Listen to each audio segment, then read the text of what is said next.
Don't step inside. Get out of here now. Rosa, the housekeeper, rushed toward me and grabbed my arm just as I set foot on my daughter's front steps. Her face had gone pale, as if she'd just seen death itself. I froze, my heart pounding, unable to understand what was happening in the very house I had once helped my daughter pay half the mortgage for.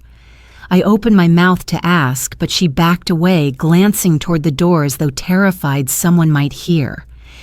If you stay here one more minute, you won't have a chance to walk out of this place. I stepped back toward my car, but instead of leaving, I turned off the lights, lowered my seat, and watched. And then, what I saw through the dining room window made everything inside me collapse. If you're still listening, tell me where you're watching from. Every comment you leave is another mark in this journey. And if this story has touched you, don't forget to hit like so it can reach even further. My name is Caroline Mercer, and I'm 57 years old. Just a few hours before hearing that terrifying warning, I had believed today would be the best day I'd had in an entire year. A long, agonizing year of silence, unanswered calls, messages slipping into the void like pain tossed into a dark sky. It all began with a text message, one short line that shattered every bit of emotional armor I'd built over the past year. "Mom, can we have dinner together next Thursday? I miss you."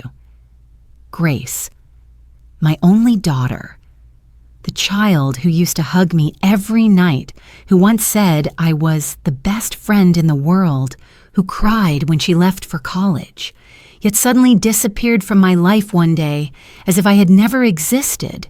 No argument, no clear reason, just distance widening day after day, unread messages, declined calls. Layer after layer, my daughter slowly slipped from my hands into a world I could no longer reach. A world where Landon Reeves, her husband, controlled every door. And yet that day, my phone buzzed, and with one message, all the pain and hope rushed back into me in the cruelest way. I read that message dozens of times, each time my heart beat harder. I told myself, maybe she really misses me. Maybe she finally realized her mother never did anything wrong. Maybe everything can start over. So I prepared. Too much, honestly, for an ordinary dinner. I changed clothes 5 times, checked the mirror a dozen more. I decided to wear the light blue sweater Grace gave me 3 years ago. The last Christmas, we were truly mother and daughter. Driving into Grace's upscale neighborhood, Snow Pine Estates on the outskirts of Denver, my heart fluttered like a woman on her first date in decades. But the moment I parked, I sensed something was off. The front yard was bare, no longer filled with the hydrangeas we planted together when Grace first moved in. The porch light was dimmer than usual. There was no sense of home, no warmth at all, only a cold emptiness like a frozen lake.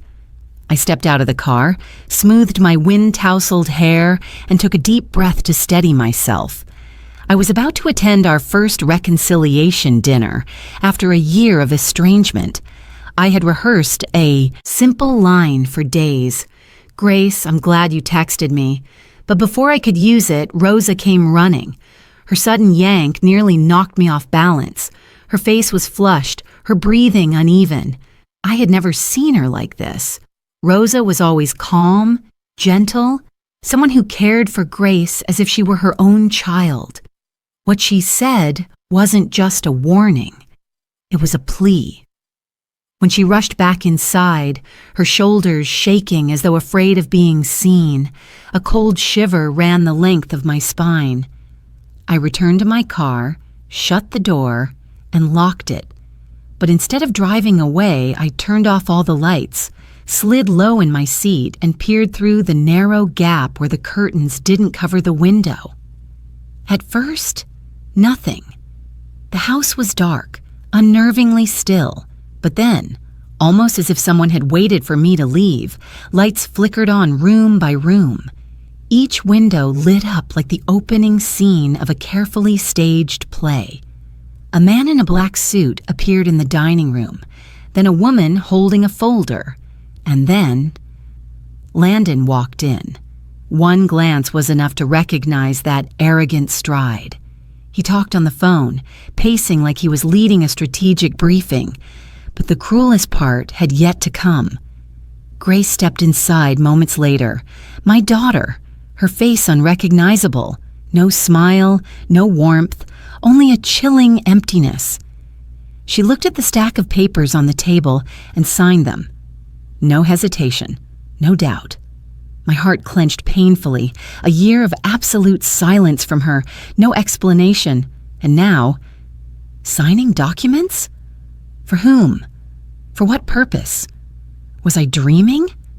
I leaned forward against the steering wheel, fighting the urge to sob. A familiar instinct suddenly surged back, one I thought I had buried long ago. The instinct of someone who spent 15 years living inside a violent marriage. Someone who had learned to sense danger the moment it entered the room. That instinct was screaming inside my head now. This wasn't a reconciliation dinner. This wasn't a daughter reaching out. This wasn't healing. This was a plan, a private meeting. And strangely, it had only started once I supposedly left, but I hadn't left. I was still there, and Landon looked straight toward me. I ducked down reflexively, my heart pounding like a drum. When I glanced again seconds later, the curtains had been pulled shut. The house vanished behind thick gray fabric, as if they knew I was seeing something I wasn't meant to see. I couldn't sit there anymore. I started the engine and drove away, my hands trembling so hard I struggled to keep the wheel steady. But leaving that house didn't bring relief. If anything, as the streetlights blurred into streaks of white outside my window, I realized I had just stepped into the biggest storm of my life. And one question stabbed through my mind over and over: was Grace being coerced? Or was my own daughter silently participating in a scheme against me? I drove away from Grace's neighborhood in a daze, as if everything I had just witnessed were a nightmare that hadn't finished unfolding. It wasn't until the glow of a gas station appeared on the right that I finally pulled in. I parked, lowered the window to let the night air in, hoping it would loosen the tightness in my chest. The smell of gasoline, the hiss of automated doors, the harsh white lights, all painfully ordinary. Meanwhile, I was shaking, trying to piece together what I'd just seen into something that made sense. I placed both hands on the wheel, but they wouldn't stop trembling. The air in the car felt heavy, almost suffocating. I tried recalling Grace's expression as she signed those papers. Cold, hollow. Not the face of the daughter I raised for more than 20 years. Not the child who once gave me a Mother's Day card with trembling handwriting. "Mom, you are my safe place." Tears threatened, but my throat locked tight. My phone lit up. A message from an unknown number. "It's me, Rosa. Don't go back to the house. Don't tell anyone. Meet me tomorrow at noon at the cafe inside the central station. Important." The word important sent a chill through me. I read it again, then tucked my phone inside the chest pocket of my jacket, afraid it might vanish if I put it anywhere else. Driving home, every street sign, every familiar corner felt strangely distant. I unlocked my apartment, stepped into my quiet living room, yet the unease followed me inside like a shadow. That night, I didn't sleep. I sat in my armchair by the window, staring at the city lights. Skyscrapers glowing gold, cars moving slowly along the freeway, lives continuing as usual while mine felt like it had been yanked off its axis. I imagined countless scenarios: Grace being pressured, Grace being deceived, or Grace truly believing the things Landon had told her. That possibility hurt more than my divorce ever did. I could recognize violence. I could fight against lies. But my own daughter believing I was toxic, that was a wound with no bandage. I remembered her freshman year of college, a whole week without calling. When I visited unannounced, she hugged me and cried from academic stress. A simple touch from me eased her breathing. But after she married Landon, everything changed. At first, subtly, vague excuses Grace made. We're busy. It's not a good time to talk. I'm just living my own life, Mom. I didn't realize it then, but each line was a step away from me. The day Grace got married, she looked beautiful, glowing, and Landon never let go of her waist, gripping her like he owned her. I didn't like that hand from the start. It was too tight, too possessive. But I told myself, Caroline, don't judge. He's the man your daughter loves. A year later, Grace was visibly thinner. Her close friends drifted away. My calls grew shorter. Whispers from her that she was tired, that she was fine, and don't worry. But her voice said otherwise. Now looking back, every sign was painfully obvious. The next day, I met Rosa at the Central Bus Station Cafe, a crowded place where no one noticed anyone else. I arrived 20 minutes early, sitting near the window watching people hurry by. My hands wrapped around a cup of coffee I couldn't drink. Rosa arrived exactly at noon. She wore a knit hat and a dark scarf, her small frame tense as her eyes darted around the room. When she spotted me, her shoulders sagged with relief. She sat down and took my hands. "Mrs. Mercer, I'm so sorry I didn't speak sooner." I didn't have time to respond before she lowered her voice, scanning the room again. Mr. Landon controls everything, every meal, every call, every person Grace is allowed to meet, even what she thinks. My eyes widened. Rosa explained it piece by piece. How Landon dictated Grace's diet, forcing her to stay on harsh regimens though she was already slim. How he checked her phone every morning. How he insisted she sleep 8 hours, not for her health, but to keep her from seeing anyone. And worst of all, he convinced her you're the problem, that you want to ruin their life, that you're jealous. I clenched my fist, trying to keep my voice steady, though my chest felt like it was being beaten from the inside. Grace believes that? Rosa looked down. She doesn't know what to believe anymore. Everything she hears comes from one person. A long, uncomfortable silence followed. I heard rolling suitcases, loudspeaker announcements, a crying child, all muffled, like they belonged to a world far from mine. Then Rosa said the words that shattered me. He needs your signature. For the old house, for the shares her father left her. He said once he gets your signature, everything will be done. The room tilted. I gripped the table so I wouldn't fall. But Rosa wasn't finished. Her voice shook now. Yesterday, I overheard them. That dinner wasn't about reconciliation. They planned to create an accident so you wouldn't be able to interfere. I looked into Rosa's frightened eyes, and all I could think about was Grace. Grace, my daughter. Grace, the child who held my hand on the first day of school. Grace, who once believed no one loved her more than her mother. Did she know? Was she being coerced? Or had she been manipulated into believing my death would make her life easier? I couldn't breathe. I had to inhale deeply 3 times just to stop myself from crying out in pain. The room blurred like someone had splashed water across a painting. One thing became painfully clear. If I didn't act, I would lose my daughter. Forever. Rosa opened her bag and pulled out a thick envelope wrapped in 2 layers of paper. Her hands trembled as she placed it on the table. I opened it and the first thing I saw was a stack of documents bearing my signature. My signature, but not mine. The loops were too long, the ending stroke dragged out. One glance and I knew they were forged. "There are also ones with Miss Grace's," Rosa whispered. I turned the pages.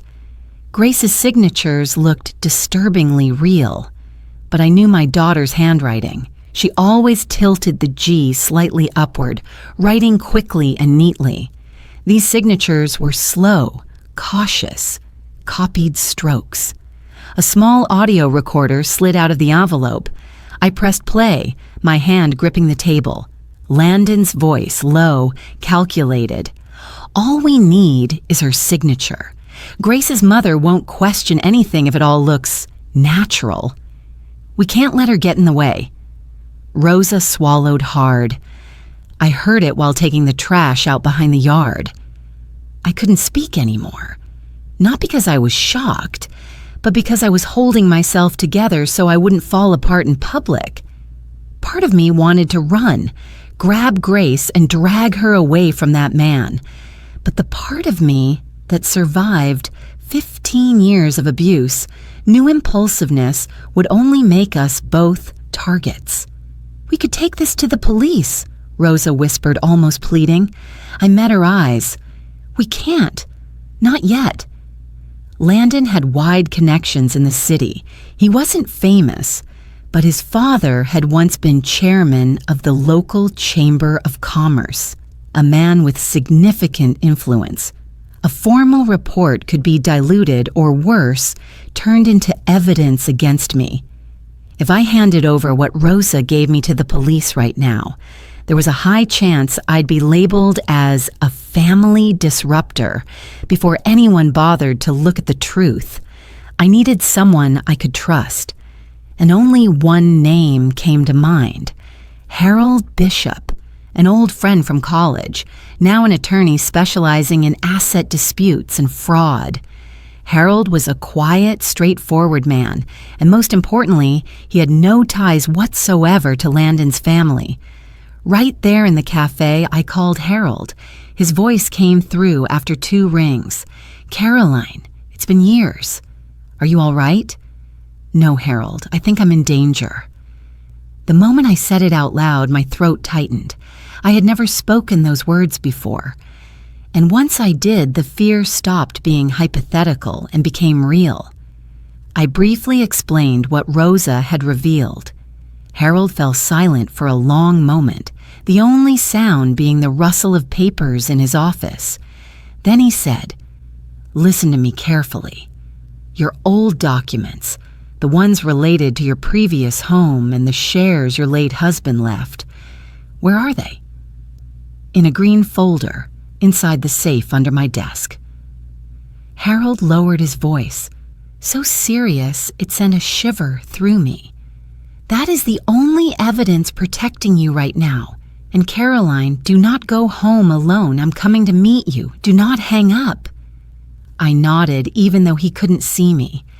After we ended the call, I thanked Rosa and told her to go home using different routes to avoid anyone tracing our meeting.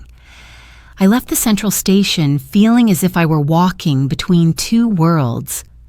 The world I once knew, peaceful, stable, and the world of shadows slowly swallowing me. By the time my car stopped in front of my apartment, Harold was already there waiting. But he wasn't standing normally. He was pressed against the doorframe, staring at me with a face nearly drained of color. "Caroline, your apartment was ransacked." My knees nearly gave out. We walked in together. The door hadn't been forced. Someone had either used a key or knew how to work the smart lock without leaving a trace. Inside was a scene I never imagined I would witness in my own life. The safe under my desk was wide open, drawers pulled out, papers scattered as if someone had been searching for something valuable. But the only thing missing was the green folder. I held my head in my hands, standing in the middle of the wrecked living room. Harold handed me a glass of water, speaking in a calming voice.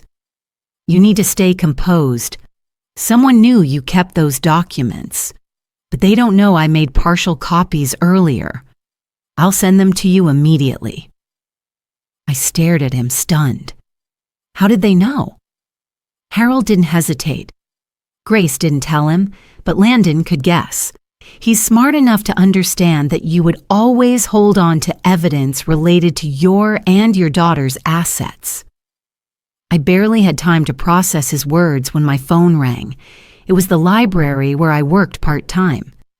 "Ms. Mercer, we just received an anonymous report accusing you of financial misconduct while overseeing the library's donation fund." My legs went weak. I almost dropped the phone. I've never done that," I stammered. "We know, but by policy, we must place you on temporary suspension while we investigate." I hung up and looked at Harold with a face drained of expression. "Caroline," he said slowly, "they're building a narrative that you are unstable, greedy, and dishonest. By the time you report them, no one will believe you." I couldn't find words. I felt myself being pushed into a corner by an invisible but powerful hand. Landon's hand. The phone buzzed again. A message from Rosa. "They mentioned Plan B. It's not just about the assets. It's about Grace." My head felt like it exploded. I read it over and over, each word cutting into my skin. Plan B, not me, but Grace. I looked at Harold, my voice trembling uncontrollably. Where do they plan to take Grace? Harold looked at me carefully, choosing his words. "Caroline, I've heard Landon has financial dealings with an overseas partner. If he gets Grace out of the country before you act, we won't be able to find her again." The room spun. My breathing seized. On one hand, I knew that if I stayed involved, my life could be in danger. On the other hand, if I did nothing, Grace would disappear from my life forever.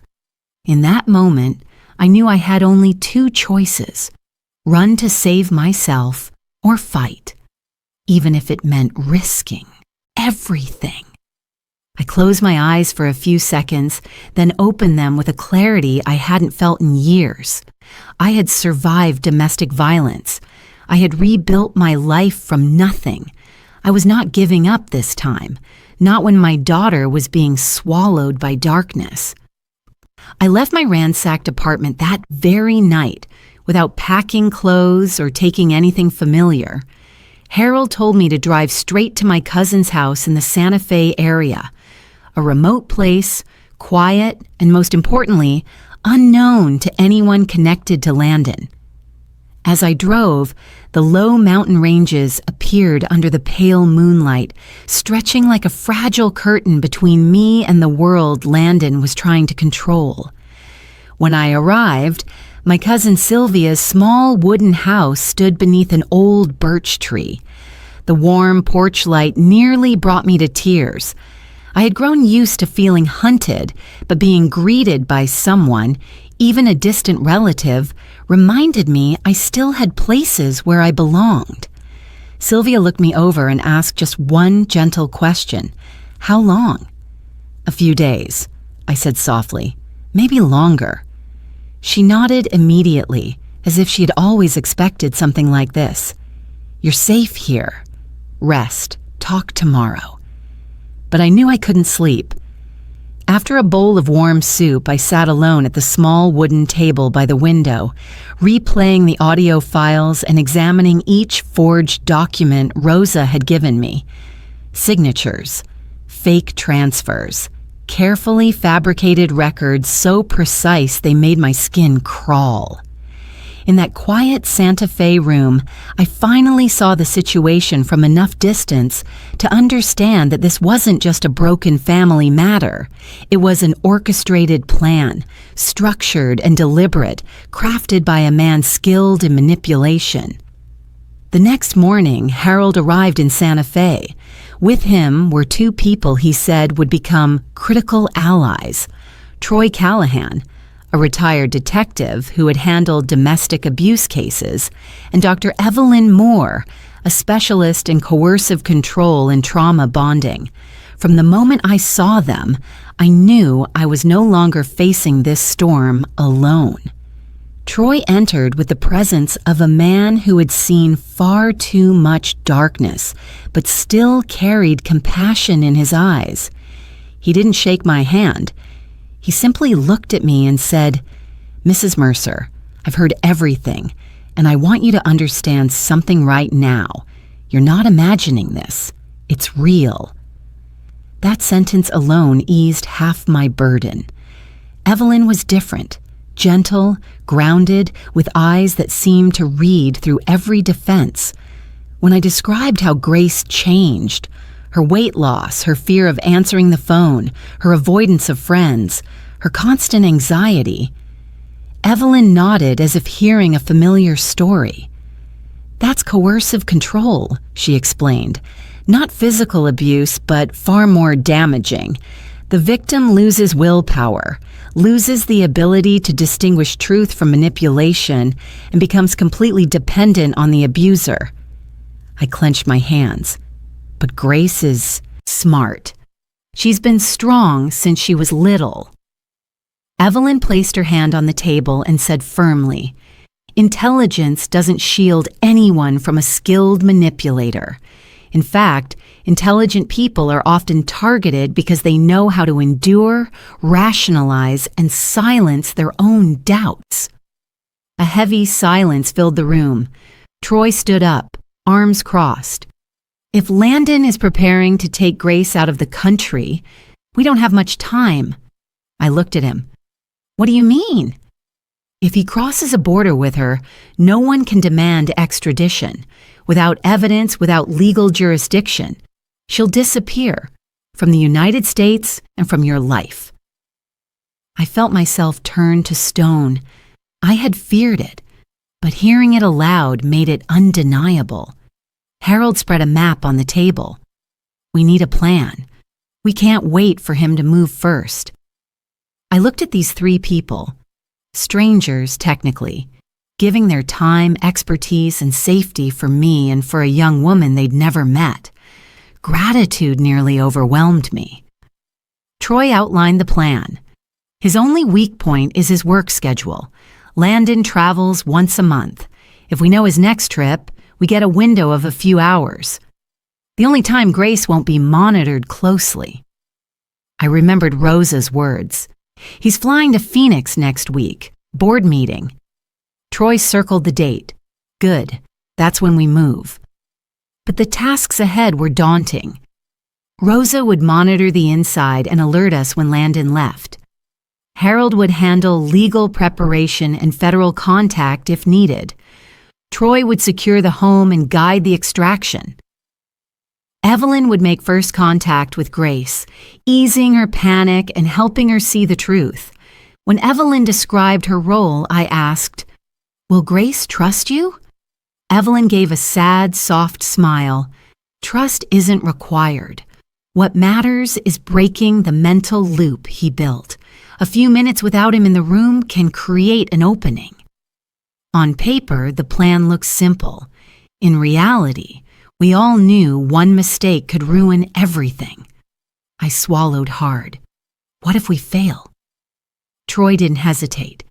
Failure isn't an option. We're rescuing someone trapped in a violent dynamic. We won't let anyone get dragged out of this country like property. Harold placed a hand on my shoulder. "Caroline, when we step in, we're not just helping you. We're saving a life." That sentence made my knees weak. Grace, my baby, the child I held in my arms when she was 3 days old, now needed a rescue like a hostage.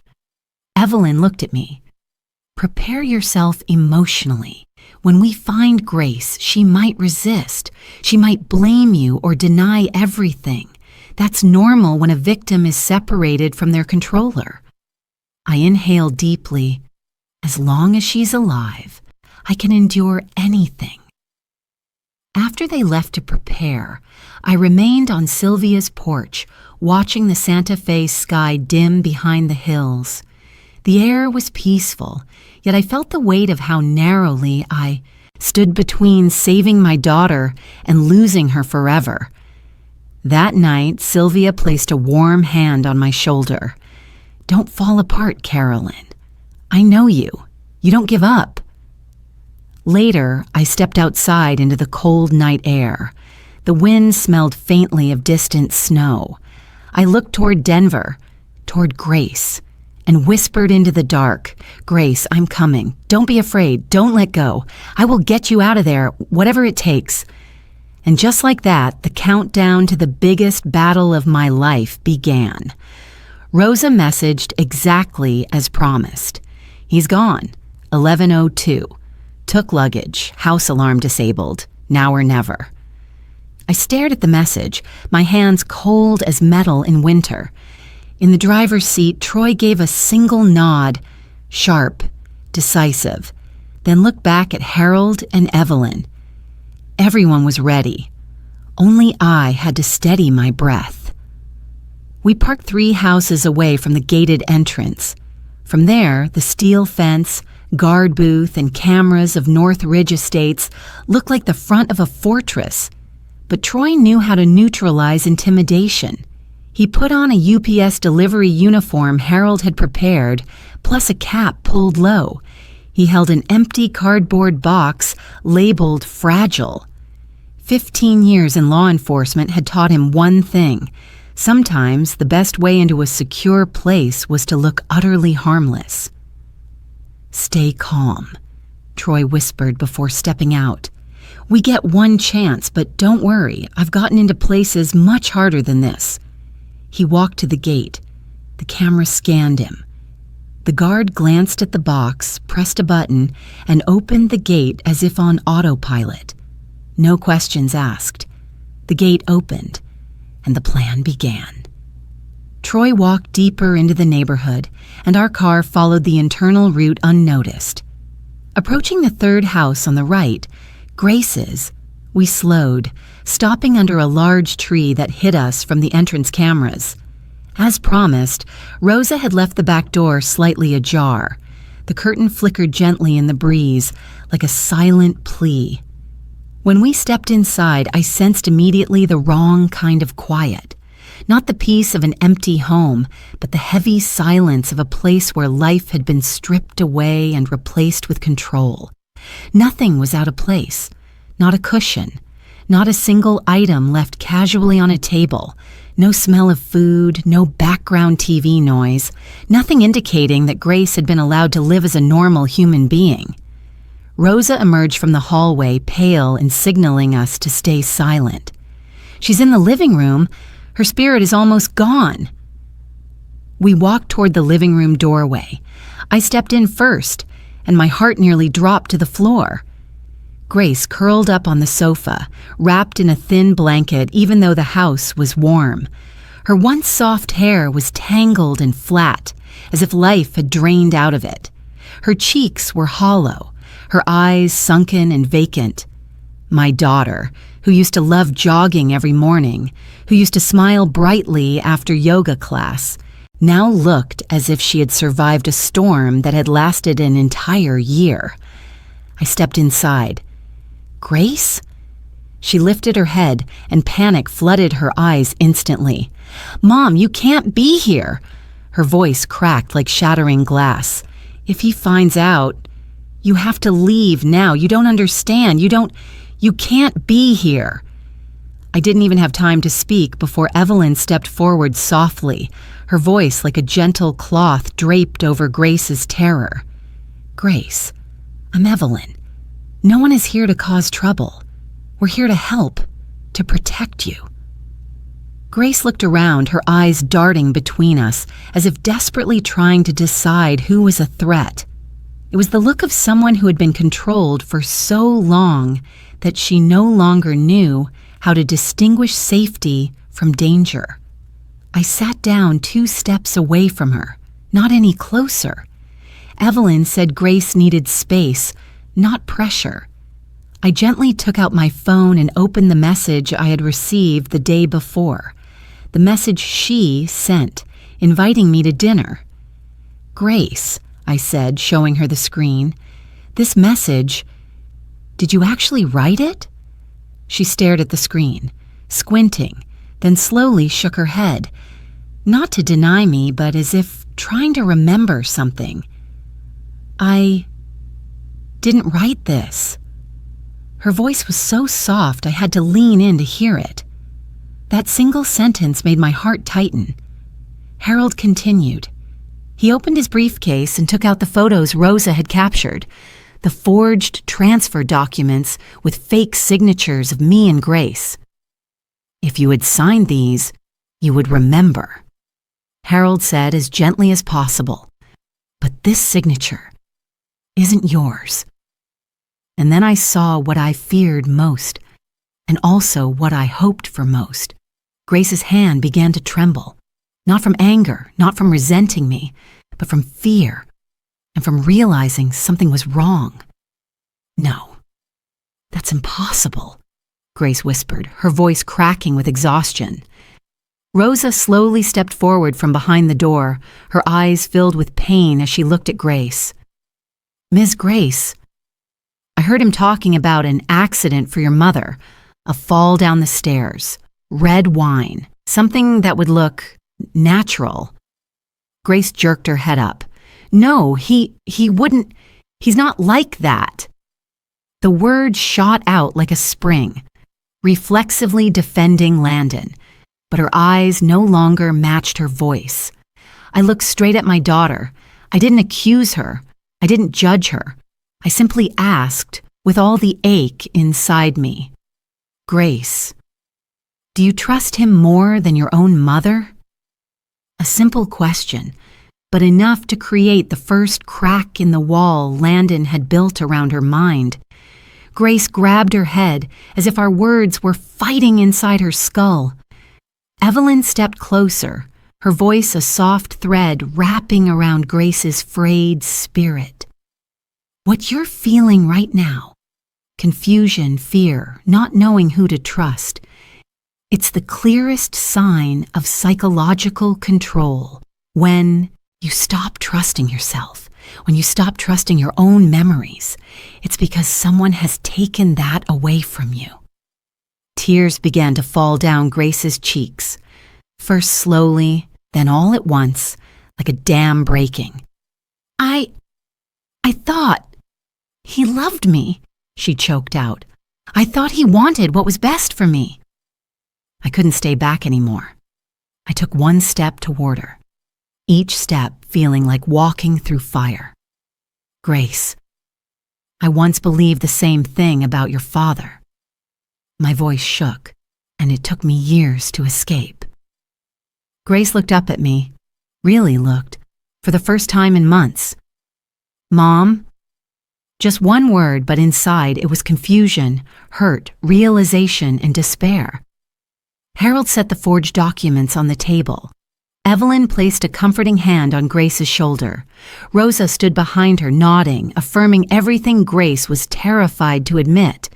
And then, the moment I had waited for over a year finally came. Grace inhaled shakily, her eyes red but clearer now, no longer cloudy with fear. She looked at me, directly, without avoiding, without flinching. Her voice was hoarse but firm. "Mom, I want to leave." No alarm blared, no door slammed, no sound intruded on that moment, just a mother and her daughter. And for the first time in a long, painful year, I saw light return to her eyes. And I knew this was only the first step, but it was the most important one. The step that brought my daughter back to herself. Troy checked his watch, then looked at me and Evelyn, his voice low but sharp. "We have to go now. He's due for a check-in. If Landon calls and Grace doesn't answer, or if her voice sounds off, he'll turn around immediately." Grace flinched, clutching the blanket around her like a fragile shield. Her breathing sped up, her hands squeezed together until her knuckles went white. Fear had rooted so deeply in her body that just hearing Landon's name sent her trembling. Rosa rushed to the kitchen, grabbed the phone Landon forced Grace to carry 24/7. She powered it off, removed the SIM, and handed it to Troy. "He uses tracking software," Rosa whispered. "I'm not sure turning it off is enough, but at least he can't follow the signal." Troy nodded and slipped the SIM into his pocket. "No trace left behind. Let's go." Everything happened in seconds, but to me it felt like a lifetime. I put a coat on Grace, held her hand, and guided her toward the back door. Every step felt like stepping onto thin ice. I feared the creak of a floorboard, the squeak of a hinge, even the whisper of the wind. Evelyn stayed close, her hand on Grace's back to steady her breath. When we reached the yard, Troy scanned the surroundings. The garden was washed in pale afternoon light. No movement, no suspicious sound, only Grace's shaky breathing and my pounding heart. "Go," he whispered. We crossed the yard, slipping through the side path toward the back alley. Harold's black SUV waited under the shade of a large tree, engine humming softly. I opened the back door and helped Grace in. She trembled so violently she clutched my shoulders and asked 3 times, "Is he coming? Does he know? Can he see us?" I stroked her hair. "No, sweetheart. We're leaving safely." But my own heart was racing just as fast. When Harold pressed the gas, the car rolled forward, pulling us away from the house where my daughter had lived in fear for months. Troy reclined slightly, watching the rearview mirror nonstop. By the time we approached the community gate, my pulse was a drum inside my throat. The guard stood in the road, phone in hand, his face tense. As we drove past, he spoke quickly into the phone. "Yes, I'm checking. Let me review the rear cameras." Harold accelerated just as the guard looked up. But because our license plate belonged to Harold's law firm, which frequently entered the community, he didn't question it. We passed through. I exhaled a breath I didn't know I'd been holding, but relief lasted only 5 seconds. Rosa's phone rang. The piercing sound exploded inside the silent car. Rosa glanced at the screen, her lips paling. "It's him." No one spoke. Only the hum of the engine filled the space. Rosa answered, switching to low speaker mode as planned. "Yes, sir? I'm at the market. Is something—" Landon's scream was so loud I flinched. "Someone broke into the house! The back door was unlocked! What are you hiding? Where's Grace?" Grace clamped her hands over her ears, curling into a tight ball. Troy motioned for Harold to go faster. Evelyn put her arm around Grace to keep her from collapsing. "Sir, I wasn't there. I just stepped out to shop," Rosa said, trembling. "Don't lie to me," he roared. "I'm coming back now. If anything has happened, you know the consequences." Rosa swallowed hard. "I don't know anything, sir."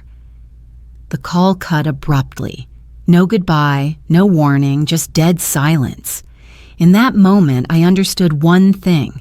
We had won the first round, but he had just realized he'd lost control, and that would make him more dangerous than ever. Grace broke into sobs, not from relief, but from the panic triggered by his voice, a voice she had lived under for far too long. "He'll find me," Grace whispered. "He always finds me." I wrapped my arms around her, feeling her whole body shaking. "No, Grace, not anymore. You're going far away from him now." Troy turned toward the back seat, his voice firm. "You're safe. I promise. I've dealt with men like him, and I know how to stop them." But Evelyn added softly, not to frighten Grace, but to prepare me. "Caroline, I must tell you something. The period right after a victim escapes is the most dangerous phase.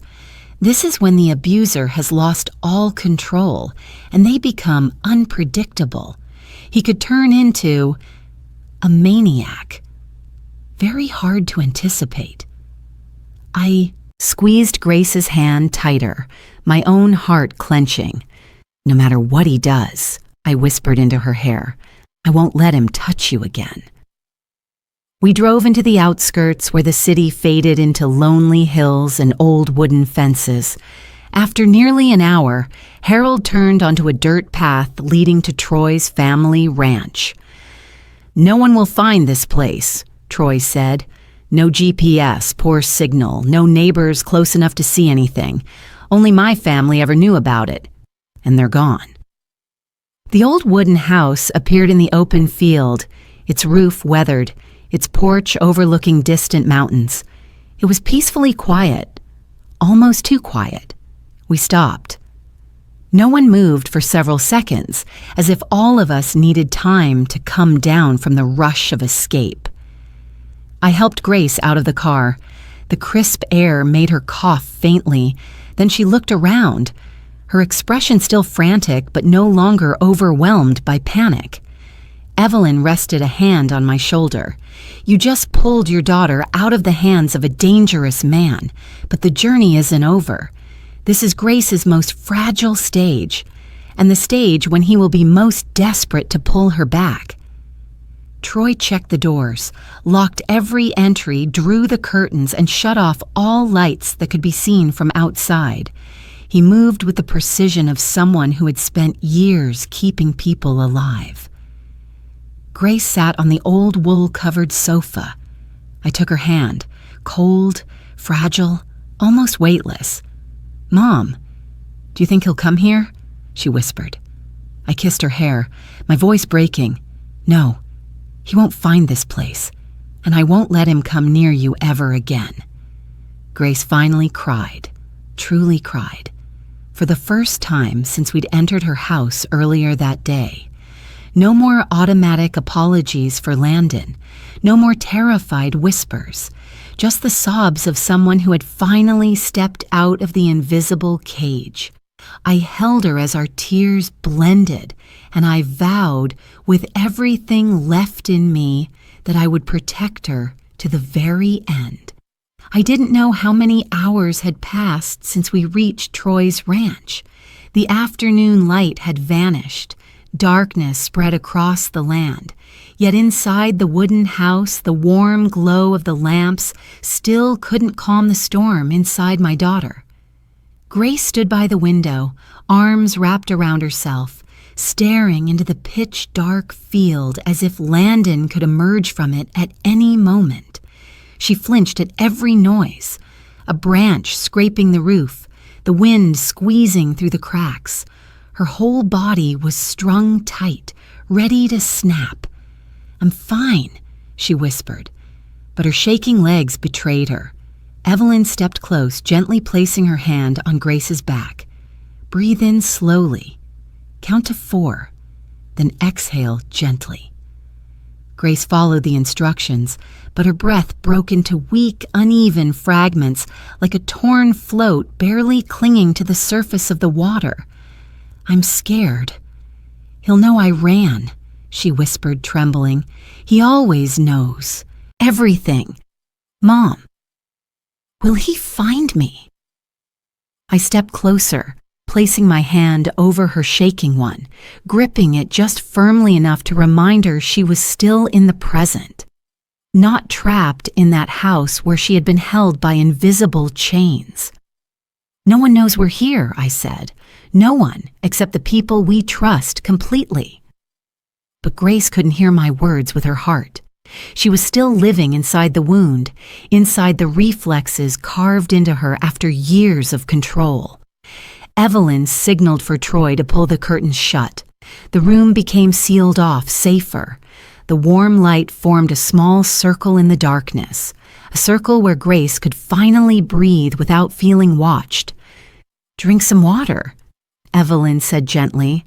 "Your body is reacting to long-term stress. Water will help you settle." Grace held the glass with both hands, sipping it the way someone leaving a desert would.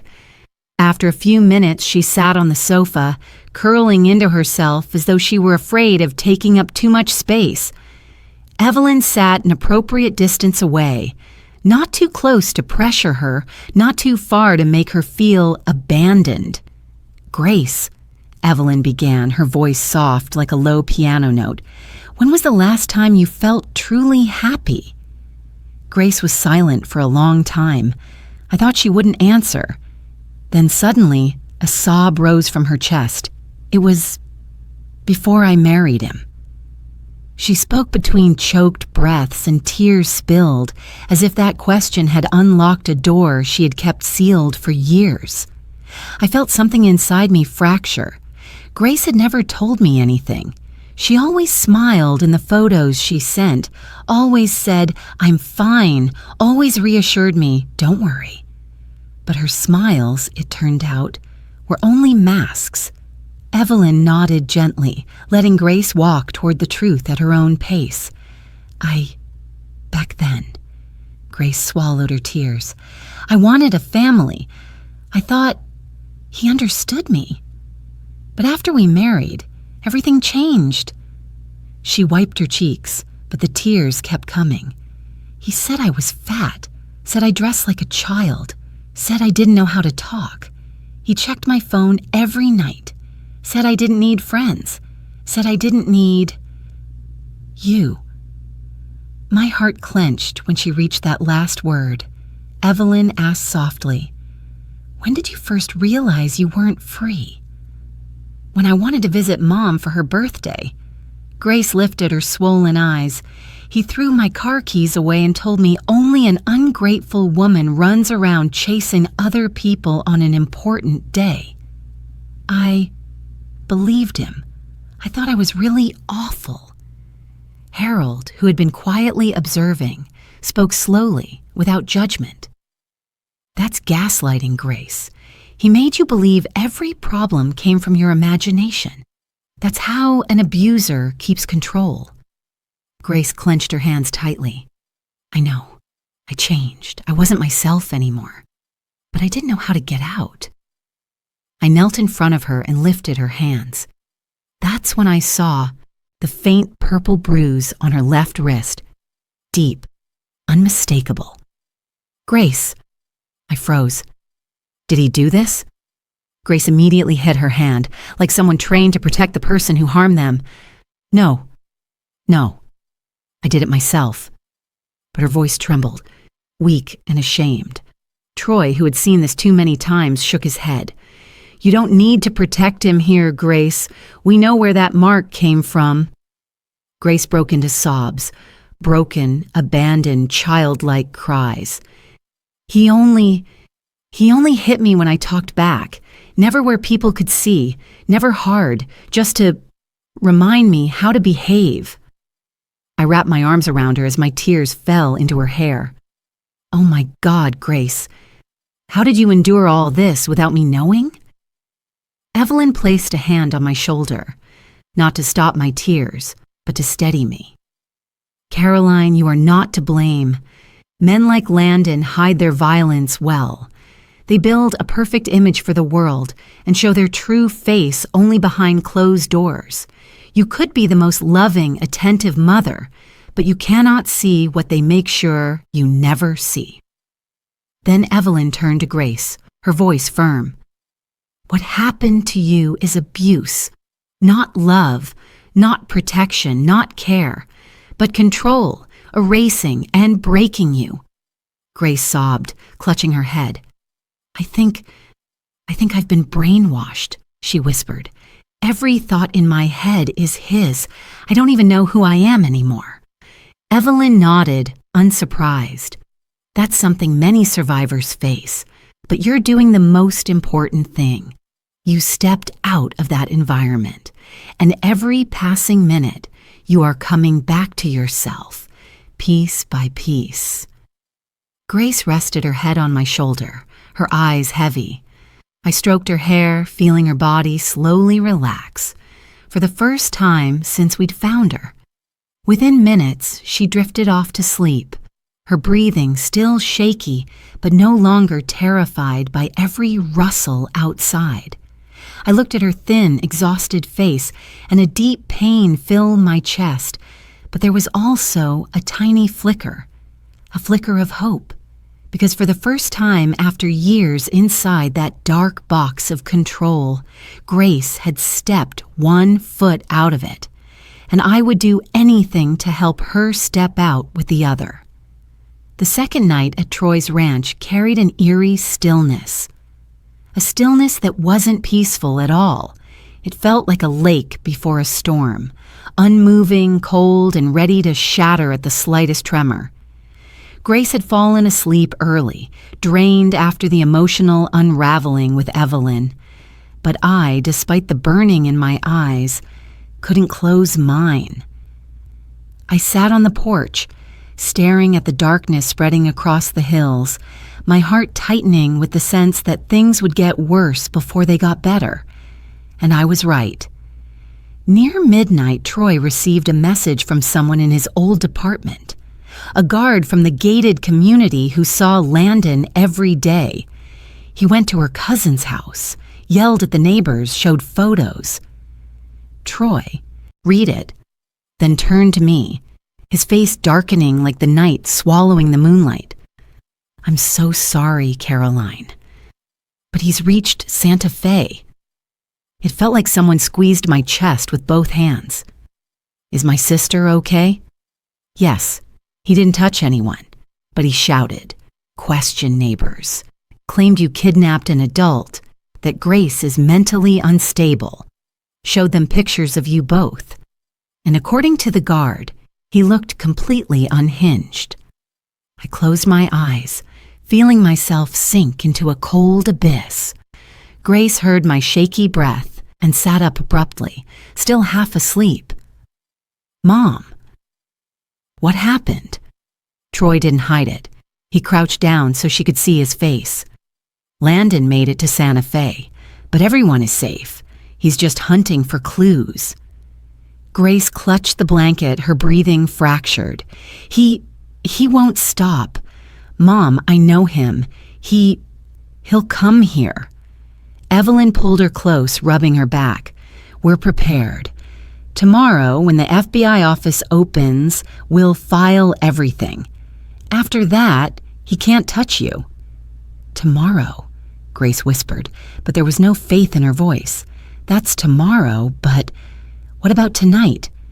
Tonight. Tonight was the word that silenced the whole room, because tonight no one knew where Landon was. No one knew how close he might be. No one knew if he had already found a trail. Troy stood, locking every door, pulling curtains tight, checking each window. He placed a heavy flashlight near the bed and took down his father's old hunting rifle from the wall. Just in case, he said, voice low, I pray we won't need it. The house grew thick with tension, a tension so sharp it felt like one wrong breath could break it. When Evelyn tucked Grace back into bed, I sat beside her, holding her hand as she drifted into uneasy sleep, jerking awake at the smallest noise. I held her hand as if letting go would make her disappear. Around 3 a.m, the hour humans are weakest, the hour fear becomes most real, I heard the first sound, a tiny one. But not the wind, not the wooden frame settling. It was the soft, unmistakable tap of someone touching glass. I shot upright, heart slamming into my ribs. I thought I imagined it, but then, crack! Glass shattered from the living room. I leapt to my feet. Grace, stay here, I shouted, running through the hallway. But Troy was already ahead of me, rifle in hand. Stay behind me, he barked. I ran anyway. I couldn't think of anything but Grace. Troy flipped on the living room light, and I saw him, Landon. He stood in the center of the room, his face twisted beyond recognition, his eyes bloodshot like someone who hadn't slept in days. His shirt was wrinkled, dirt smeared on his sleeves. He must have pushed through bushes or fences to break in. His expression wasn't human anymore. It was obsession, ownership, madness. When he saw me, only me, his eyes ignited. Caroline, he growled. Give me back my wife, or all of you will pay. Troy raised the gun. Don't move, one more step and I shoot. Landon laughed, a sound so cold it chilled my spine. You think you scare me? I didn't come alone. And at that moment, headlights blasted through the windows, harsh, blinding white. At least 2 cars. Figures stood behind the lights, silhouettes impossible to identify. Landon's eyes gleamed with mania. She belongs to me. I'm taking her, and none of you can stop me. I tried to run to the bedroom, but before I could, no, Mom. Grace stood in the hallway. She didn't scream. She didn't cry. She didn't hide behind me. She simply stood there, trembling but upright, facing the man who had shattered her spirit. Landon froze. Grace. Sweetheart. His voice flipped instantly from deranged to sugary poison. They lied to you. You don't understand. Just come back and we'll fix everything. You just need to sign a few things. I'm doing all of this for you. Grace inhaled deeply. Her voice shook, but it was clear. No, I'm not going with you. The air in the house detonated. Landon roared, You're mine. You promised you'd always stay with me. Evelyn stepped forward, calm as ice. She's not your property. Troy tightened his grip on the trigger. Harold shielded Grace with his body, and I could only stare at my daughter, trembling but standing tall, facing the man who once held her mind in his hands. Grace, Landon snarled, you don't understand how dangerous this is. You only have to listen to me. No, Grace said again, louder. You're not someone who loves me. You're someone who wants to own me. I saw her knees weaken slightly, but she didn't fall. Grace was fighting the thing that had controlled her every day, and she was winning, even if just barely. Landon screamed, his voice slicing through the room. If you don't come with me, then no one in this house is leaving alive. Troy immediately stepped forward. Try it. Outside, the car lights shifted, and the shadows of the figures moved with them. Landon looked toward the window, then back at us, like a cornered animal. And I knew. This confrontation was only the beginning. One wrong move, and there would be blood. I held Grace's hand from behind, gripping it tightly, as if trying to give her strength I wasn't even sure I still had. The standoff among the 3 of us, me, my daughter, and the man who once controlled her life, had gone past the point of return. And I understood that tonight could determine the fate of my entire family. I had never known a moment that could feel both endless and as brief as a single breath. Until the police burst into the ranch house in the middle of our confrontation with Landon. Everything happened too fast. Flashlight beams cutting through the windows, heavy footsteps on the ground, and shouts of, "Police! Open up!" echoing through the cramped space. Troy didn't even have time to speak before the door flew open. 3 fully equipped officers stepped inside, one holding a flashlight, another raising a hand in a controlling gesture. They swept the light across the living room and stopped when they saw Landon standing close to Grace and me. "Hands down and step back," one officer shouted. But Landon, instead of fear, his face changed instantly. His voice turned soft as silk, dripping with the kind of deceit I had known all too well. "Thank God you're here." He pointed straight at me. "She kidnapped my wife. Grace is in an unstable mental state. I'm afraid she might harm herself." My heart clenched, as if someone had crushed it with their fist. All week I had prepared myself for countless possibilities, but not this. Landon had made the move before we did. He called the police, and he had already scripted the entire story. An officer turned to me. "Are you Caroline Mercer?" I nodded, trying to keep my voice steady even though my legs were shaking. "We received a report that you forcibly detained an adult against her will and caused her emotional distress." I opened my mouth to explain, but Landon immediately cut in, as if he had memorized his lines. "She's been manipulating her daughter, filling her head with lies that I'm hurting her.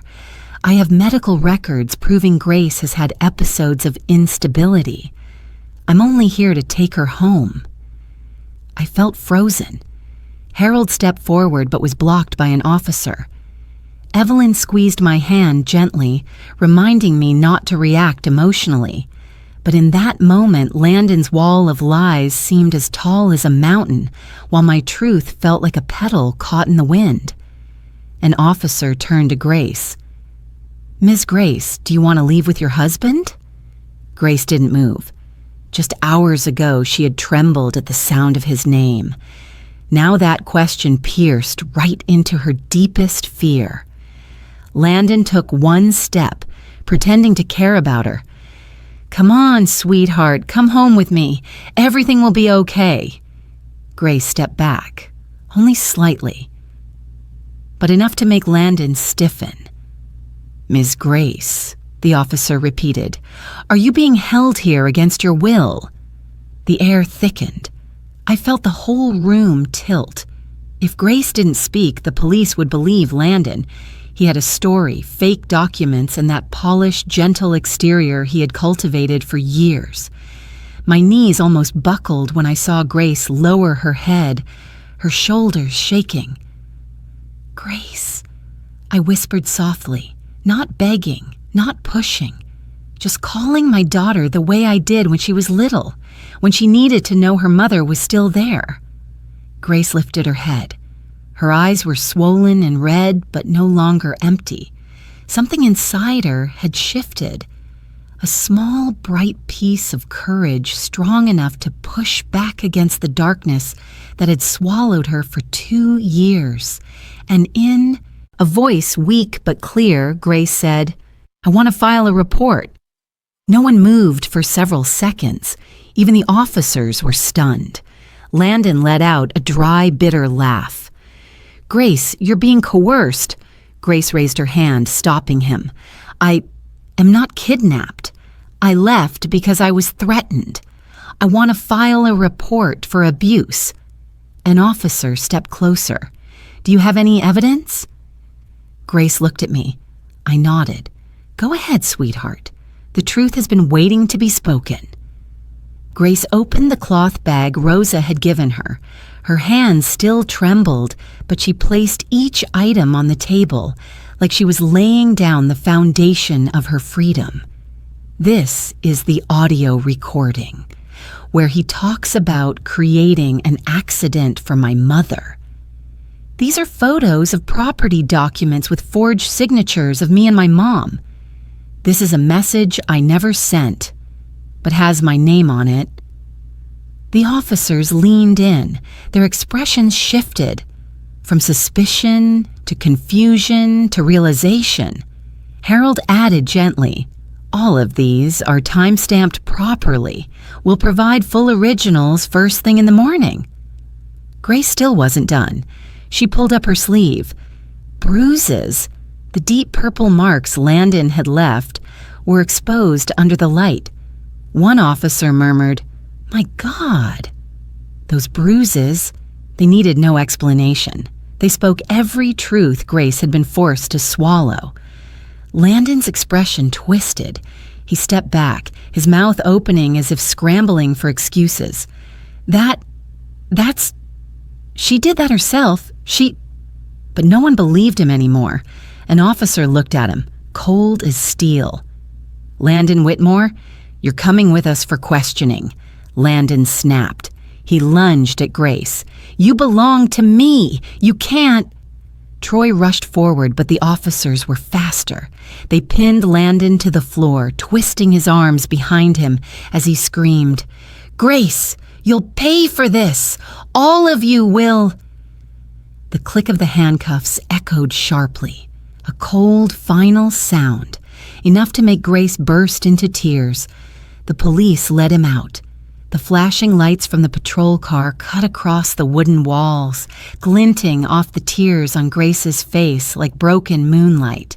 When the door shut, when the engines faded, when silence returned, Grace collapsed in front of me. I thought I was going to die in that house, she whispered, each word rising from years of swallowed fear. Mom, if you hadn't come, I don't think I'd still be alive. I pulled her into my arms, holding her as tightly as I could, wishing I could mend every wound she had endured in the darkness. No, sweetheart, I said, my voice breaking. You survived. You did. You're stronger than you think. Evelyn stepped beside us and placed a hand on Grace's shoulder.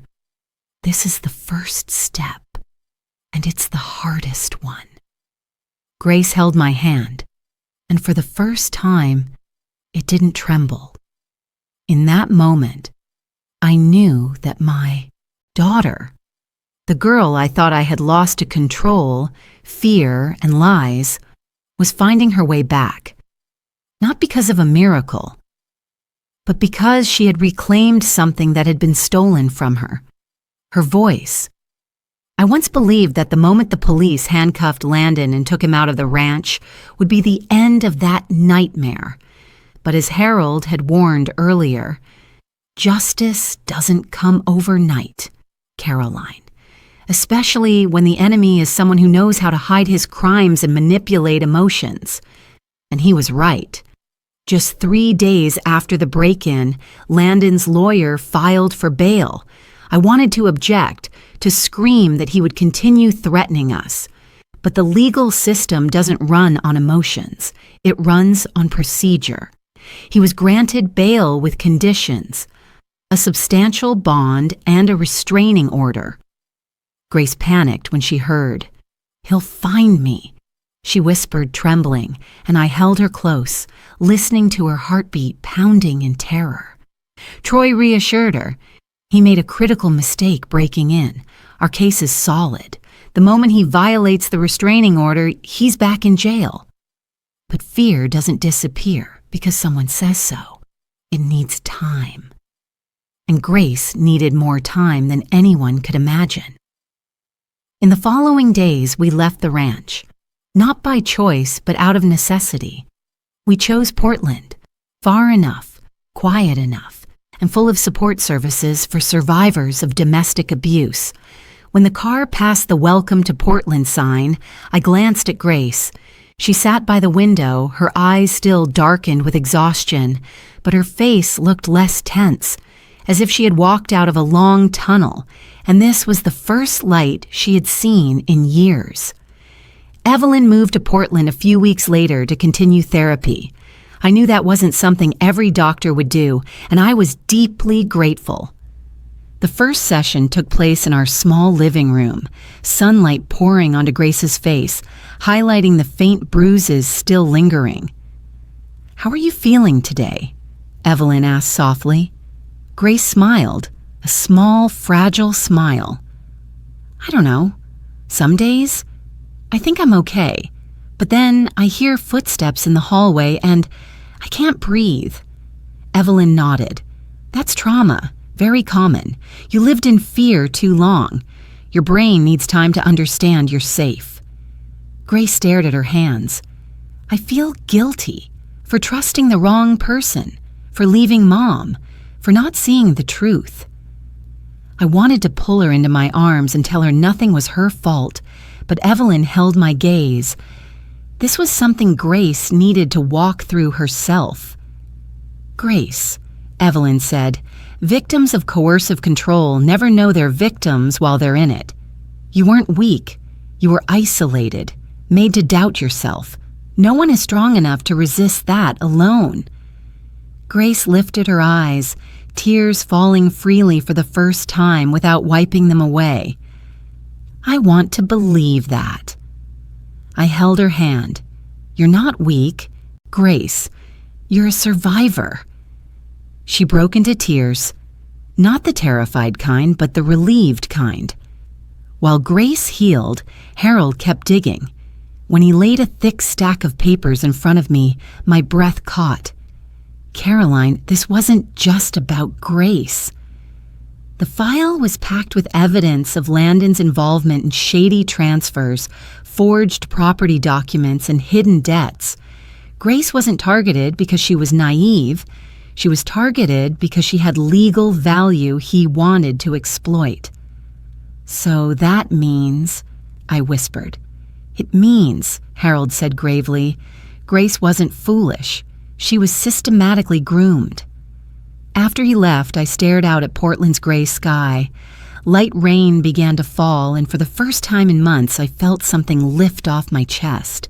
Grace hadn't failed. She had survived something designed to break her completely. In the weeks that followed, I saw her change, piece by piece. The first time she laughed at a cat video. The first time she went grocery shopping without checking behind her. The first time she finished a plate of pasta without worrying he would call her fat. The first time she slept 7 hours.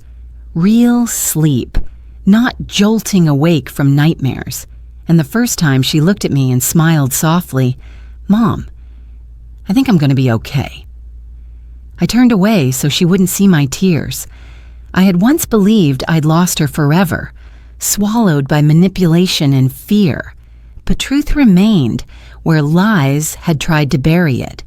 Maternal love doesn't disappear because someone hides it.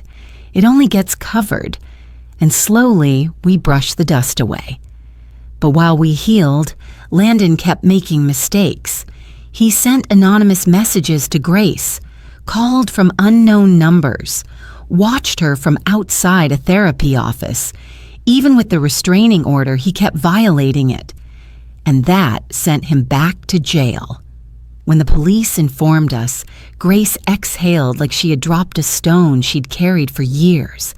I held her, whispering, "You don't have to be afraid anymore." But she and I knew fear doesn't evaporate instantly. It melts slowly, like ice under spring's sun, and someday it would be only a memory. One evening, as we sat on the balcony watching the sunset turn the Willamette River red, Grace whispered, "Mom, if you hadn't come for me, I don't think I'd still be alive to see this sky." I squeezed her hand. "You saved yourself when you said no. I only walked beside you." She rested her head on my shoulder. "Mom, am I ready for the trial?" The wind brushed past us, carrying the scent of the river and the quiet of evening. I looked at the daughter who had once been shattered and was now slowly standing tall again, and I knew the final battle still awaited us. "Yes, sweetheart," I said. "We're ready."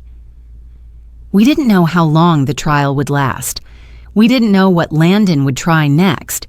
We didn't know where this would take our family. But we knew one thing. This would be the biggest battle, and the last one. On the first morning of the trial, Portland was wrapped in a thin layer of fog. The sky was gray without a hint of sunlight, but somehow it felt fitting for the moment we were about to face. The moment that would end years of manipulation, threats, and fear. Grace held my hand as we climbed the steps of the federal courthouse. Her hand still trembled, but it was no longer the desperate trembling from before. It was the trembling of someone about to walk into her final confrontation. One fought in public, before dozens of eyes, before the law, and before the man who once held her captive through invisible chains. Troy and Evelyn walked behind us. Harold waited at the entrance, holding the black case that contained all the evidence against Landon. "If justice had a face today," Harold said as he opened the door, "I believe it would be named Grace Mercer." Grace swallowed hard, took a deep breath, and nodded. The courtroom was large but suffocating. On the left sat our side, me, Grace, Harold, and our support team. On the right was Landon and his attorney. I looked at him. Landon appeared in his familiar gray suit, his tie straightened, his hair neatly slicked back. If someone didn't know the truth, anyone could believe he was a successful man here to resolve a small financial dispute.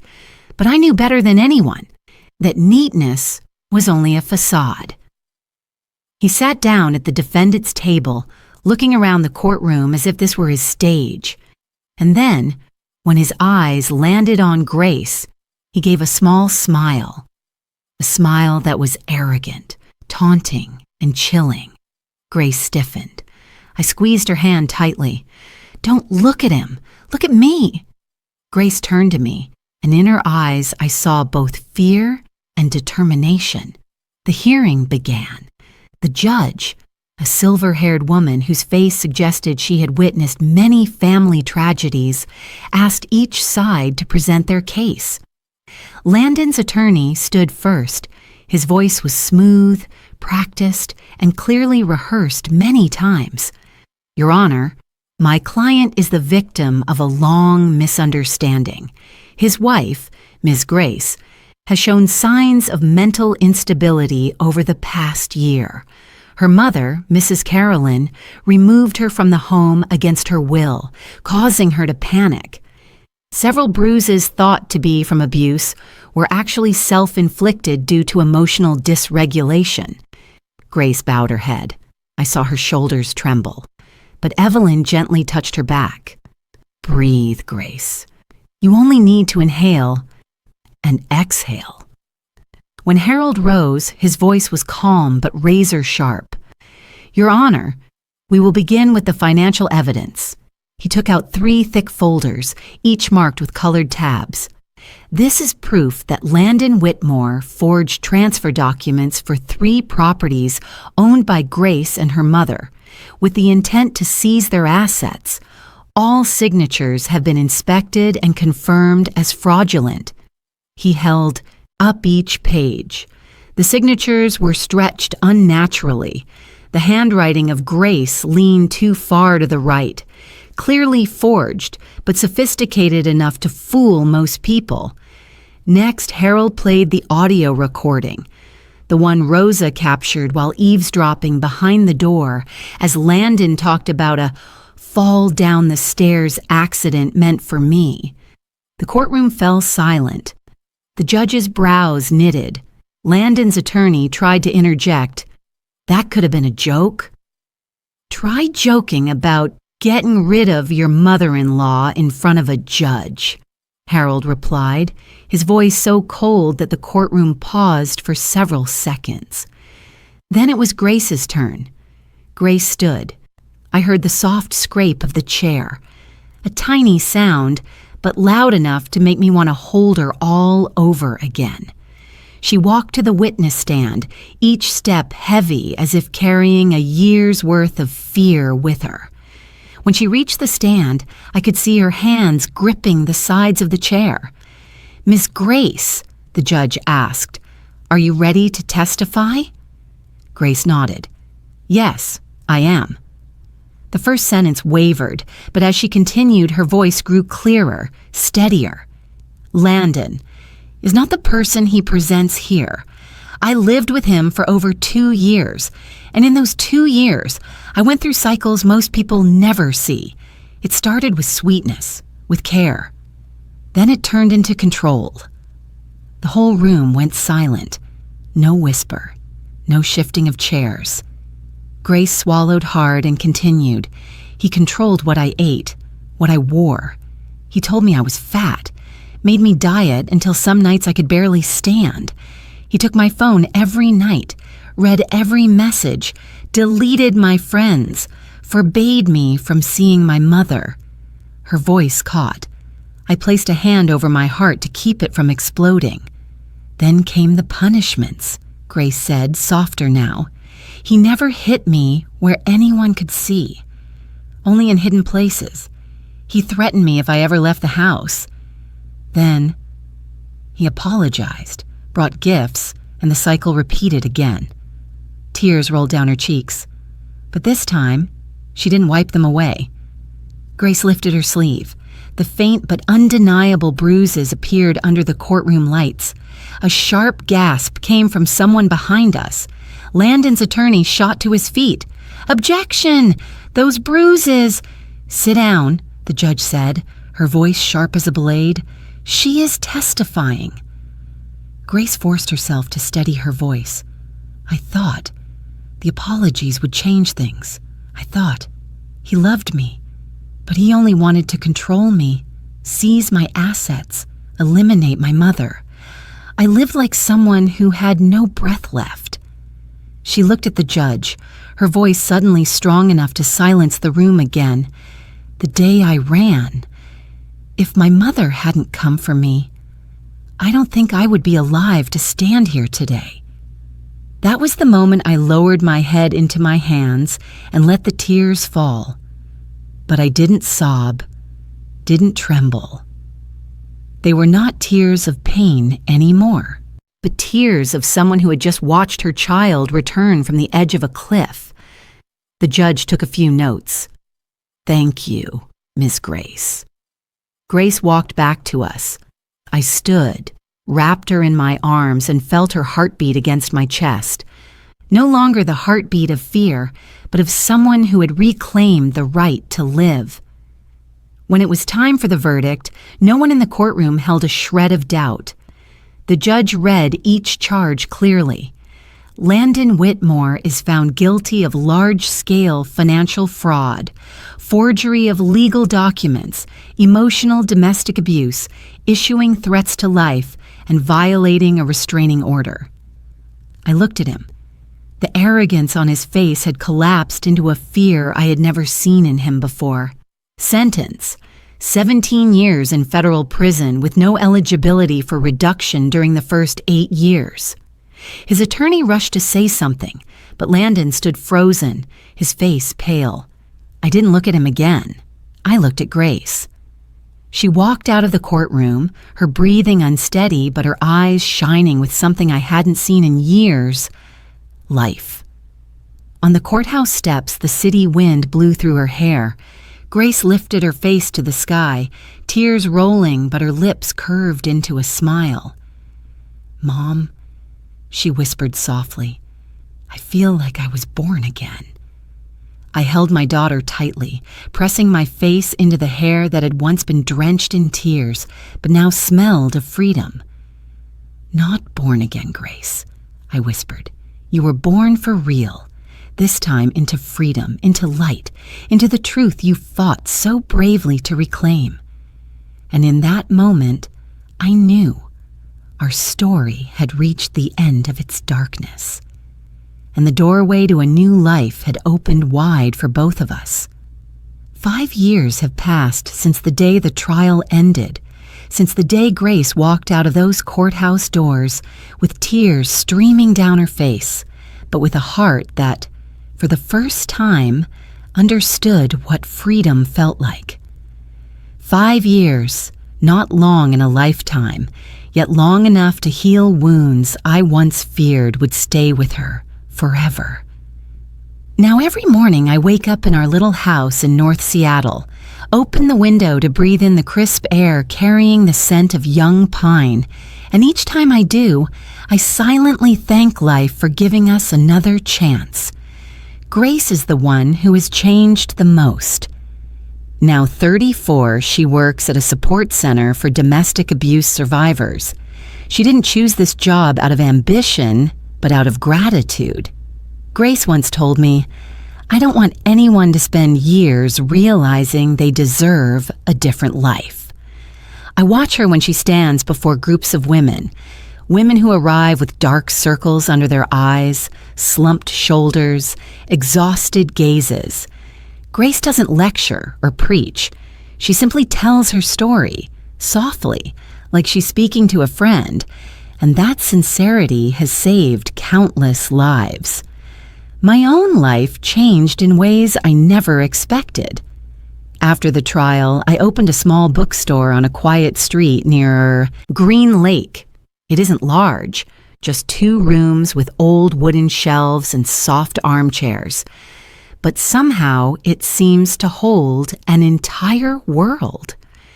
Sometimes I host gatherings about domestic abuse, inviting women who have lived stories like ours to sit together, drink tea, and speak of things they never dared to say out loud before. I'm not an expert or a therapist.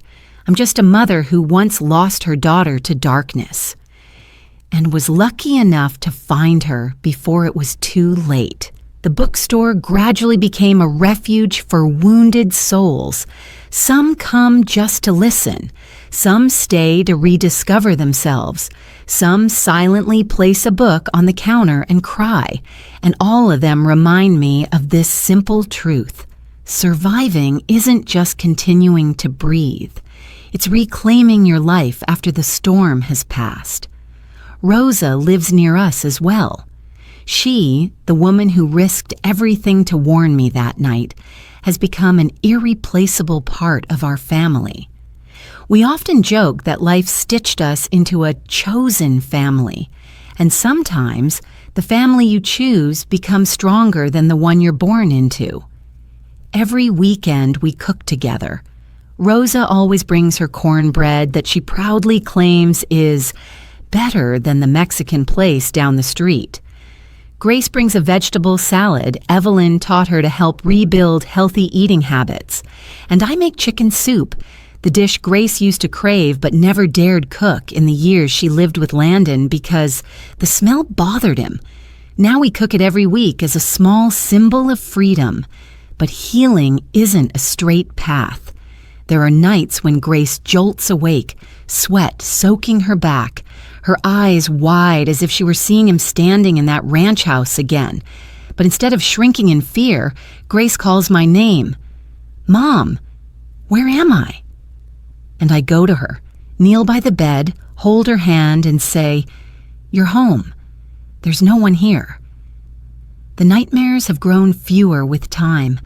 The panic spells shorter, and small things like laughing at a movie, slowing down to watch the sunset, or stepping into a clothing store without fearing judgment are quiet victories we celebrate in our own way. We built a new home, not out of wood and brick, but out of peace, respect, and love untouched by fear. A home with no stalking footsteps, no controlling gaze, no threats, just 3 women, my daughter, Rosa, and me, walking out of the past and into a future on steadier legs. One evening on the balcony, watching the sun melt into the horizon, Grace rested her head on my shoulder. The orange glow on her face made her look like a completely new version of herself. Not the old Grace, not the shattered Grace, but the Grace of today, strong, grounded, and free. "Mom," she whispered, "the moment I escaped him, that was the moment I returned to you. I thought I lost you, but really, I lost myself." I held her hand, feeling like I was touching a life she had stitched back together with her own courage. "No, sweetheart," I said. "You never lost me. You were just wandering through a place that was too dark. I only did what mothers do. I went to find you." The sky that day glowed a breathtaking shade of gold. I knew our story had reached its end, not in sorrow, but in hope. The deepest wounds had finally begun to heal. I know I lost many things. The years Grace spent under manipulation, the empty nights without messages, the days wondering whether my daughter was alive in spirit or completely broken. But I also found everything again, my daughter, my family, and myself. And if there is one thing I want to offer anyone listening to our story, it's this. A mother will fight to her very last breath to pull her child out of the abyss. Not out of obligation, not out of duty, but because love never gives up. Thank you, yes, you, for staying with me until the end of this story. Where are you watching from in America or anywhere in the world? I would love to hear your voice, feel your heart, and know whether our journey touched a corner of your own life. If you felt a pain like ours, please remember, you are not alone. You deserve peace. You deserve a love that does not hurt you. Share with me in the comments. Every story you tell could become a lifeline for someone still sinking in silence. And if you want to walk with me through more stories of healing, please subscribe, turn on notifications, and leave a like. Not just to support us, but to let me know there are hearts out there walking beside me as we keep lighting the way forward. Thank you from the bottom of my heart. Thank you for your patience, your empathy, and for becoming part of the light that helped my daughter and me step out of the darkness. I hope to see you again on the next journey.